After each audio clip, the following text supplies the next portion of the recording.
Oke guys, kali ini kita kedatangan pasien merek Oppo F9. Jenis kerusakannya LCD guys. Buat kalian yang ingin pasang LCD sendiri di rumah, simak baik-baik, dijamin bisa.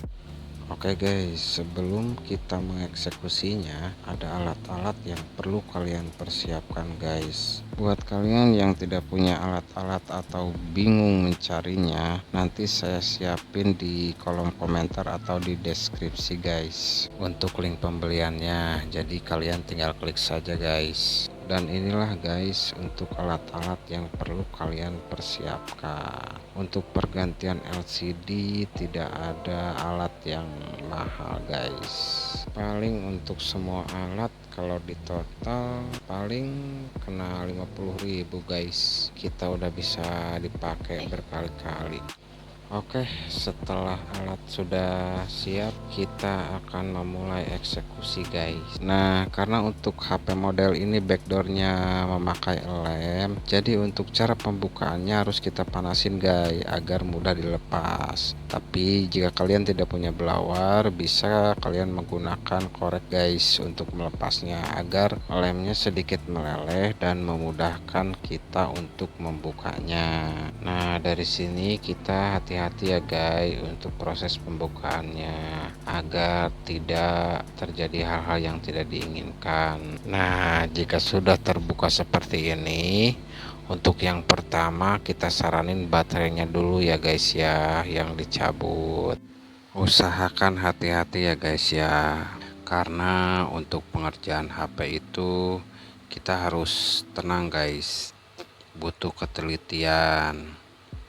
Gak usah cepet-cepet guys, yang penting hasilnya pasti, daripada kita buru-buru hasil gagal. Nah, dari sini kita akan sekalian guys bongkar mesinnya, dan nanti kita akan bersihkan juga guys mesinnya agar di kemudian hari tidak terjadi konslet akibat debu yang menempel di konektor. Karena HP itu sangat sensitif guys, kadang-kadang ada kotoran di sela-sela konektor, itu bisa bikin error juga guys. Jadi bisa sekalian kita bersihkan aja mumpung posisinya lagi dibongkar juga kan. Nah, namun untuk membersihkan mesin perlu hati-hati guys.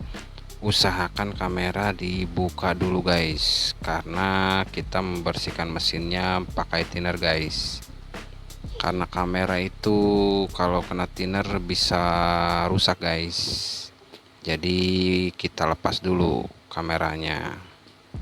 Buat pembersih kamera ada guys alat khusus, nanti saya tunjukkan alatnya guys. Setelah mesinnya kita bersihkan, kita keringin dulu guys agar tidak terjadi konsleting guys. Saya biasa keringin pakai tisu guys ya, buntel-buntel agar keringnya merata guys.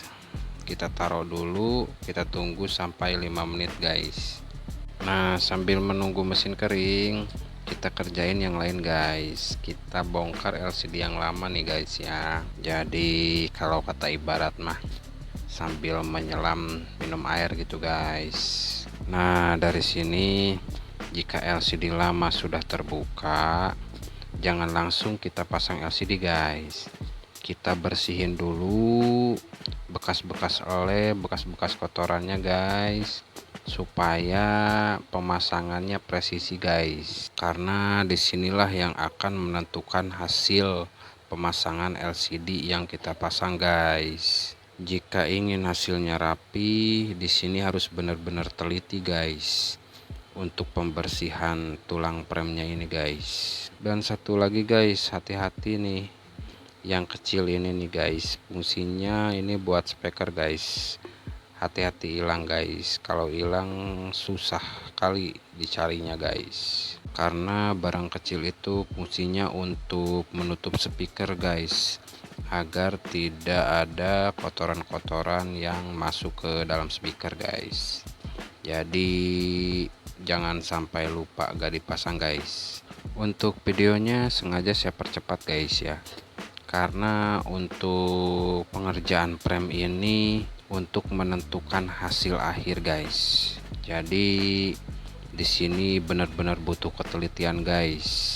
Sebisa mungkin tidak ada kotoran yang menempel guys, karena yang namanya apes nggak ada di kalender guys. Jadi daripada kita menyesal di akhir, kalau kata pepatah mah lebih baik mencegah daripada mengobati. Asik sok bijak. Nah habis ini, jika menurut kalian sudah merasa benar-benar bersih, baru kita lem.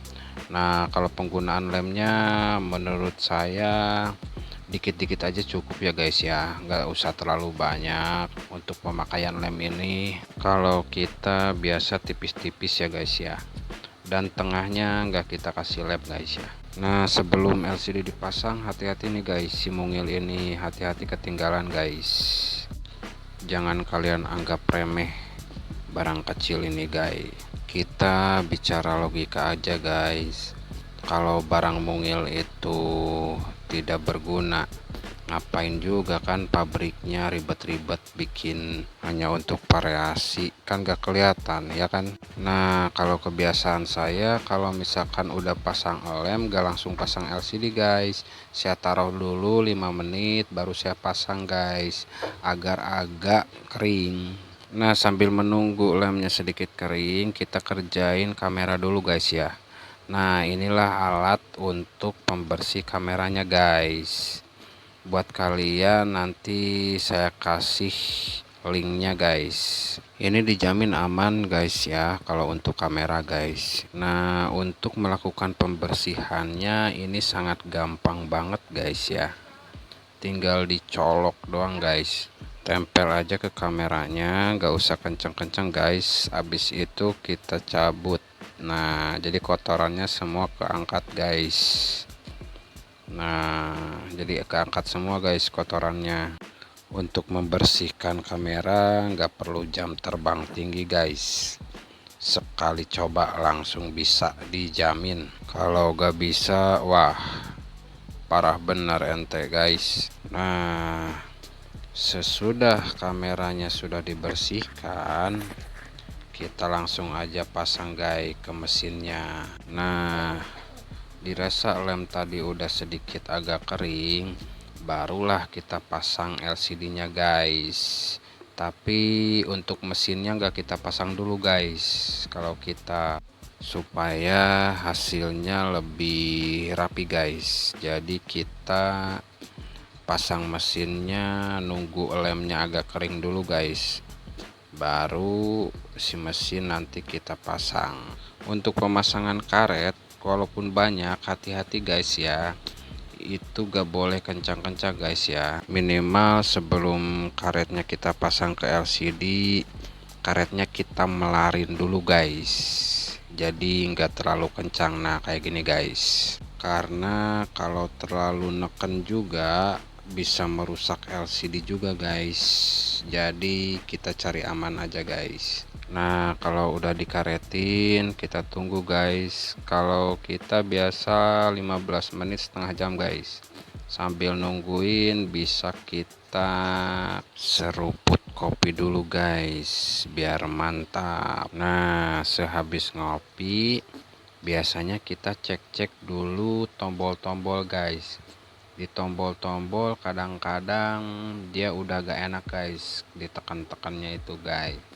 Nah ada solusi guys, solusinya kita tambal guys pakai plastik tipis gini guys, biar bisa enak lagi dipencetnya guys.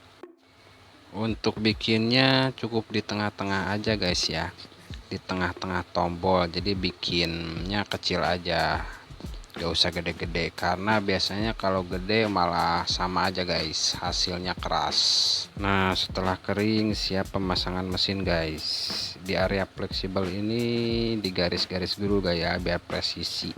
Jadi ini tar pas pemasangan baterai ngeklop gitu guys, pakai pingset aja guys, gak usah kenceng-kenceng. Nah jika serasa sudah rapi, sebelum kita pasangkan baterai kasih lem aja guys dikit-dikit, biar si baterainya itu enggak goyang guys, dikit-dikit aja. Nah jika sudah kita kasih lem, baru baterainya kita pasang guys, jadikan presisi dan tidak goyang juga guys hasilnya. Nah dirasa udah rapi semua guys, dari sini barulah kita pasang tulangnya guys. Tapi di saat pemasangan tulangnya kita rasain dulu guys, pencet-pencet dulu si tombolnya. Kalau serasa belum enak kita bongkar ulang, kita cobain lagi, ganti lagi itunya. Pokoknya dari sini jangan nyerah guys, dipencet-pencet dulu, daripada sudah kita pasang rapi tombolnya agak keras kan gak enak juga ya dipakainya. Jadi serasa belum pas, pokoknya kita akal-akilin aja dulu guys di sini. Ntar juga pasti ketemu guys. Kalau udah kita jangan nyerah lah kalau di sini. Saya aja ini sampai 3 kali cabut bongkar guys, baru enak tombolnya. Jadi di tahap akhir ini kuncinya cuma satu guys, sabar guys. Memang kalau di pemasangan tombol ini lumayan menjengkelkan guys kalau tombolnya sudah jelek guys. Tapi kalau kita coba lagi terus, coba dan coba, ya insya Allah guys hasilnya gak bakalan ngecewain guys. Pasti ketemu juga caranya guys. Jadi di tahap akhir ini kita harus benar-benar teliti guys, karena memang sudah penyakitnya guys. Dia kalau tombolnya agak presisi guys sama si fleksibelnya, dia pasti keras guys, gak bakal enak. Jadi harus benar-benar pas presisi guys. Nah dari sinilah tantangannya guys, yang bikin nikmatnya nyeruput kopi itu pas nemu tombol yang menjengkelkan gini nih guys nih. Kalau kita lagi pusing bisa seruput dulu guys kopinya guys, biar kita tidak kesel dan ujung-ujungnya kita lempar gara-gara tombolnya masih keras. Nah dirasa tombolnya sudah enak guys, sekarang tinggal sisa tahap akhir guys, pembersihan lem belakang agar pas kita tutup bisa presisi guys. Jadi di sini lemnya harus bersih juga guys di belakang agar bisa press juga dan hasilnya pun rapi. Nah dirasa sudah rapi, baru kita karetin lagi guys belakangnya supaya lem-lem yang ada di penutupnya bisa menempel dengan kencang guys, biar hasilnya rapih maksimal. Jadi di sini kita tunggu aja guys beberapa menit. Nah jika dirasa sudah benar-benar kering, kita bisa coba untuk tes guys hasil akhirnya guys. Nah di sini lumayan lega campur deg-degan guys. Kadang-kadang kalau lagi apes di pengetesan ini nih yang paling menegangkan. Oke guys, kita mulai hidupkan saja HP-nya guys.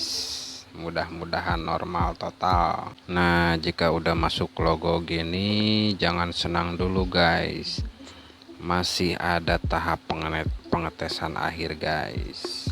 Untuk sentuhannya kita coba ya guys ya semua. Biasanya jika kita dalam pemasangannya teliti guys, biasanya anti gagal. Makanya kita coba dulu guys sentuhannya. Mudah-mudahan normal total. Kita coba guys.